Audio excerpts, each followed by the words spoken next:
Hello YouTube, Mr. Dippledork here. I have a little treat for you guys today. Normally I've been blowing speakers. Today we're going to do something a little different.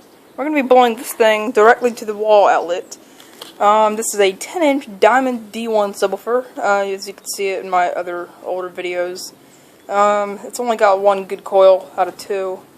So I already got it hooked up to the good coil, and we're going to cook it into the wall. Now this is pretty dangerous. I am aware of that. This is probably the dumbest thing I'll ever do, and I'll probably get in a lot of trouble for this. But let's do it.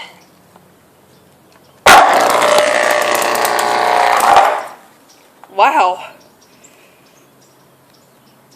Look at all that smoke coming out. Well, I think that's it. She's cooked. Oh, she's kind of locked up. Not too locked up, but she's kind of locked up. Sorry that wasn't, sorry that was kind of shaky. But, yeah, please subscribe, and, I'll see you guys later.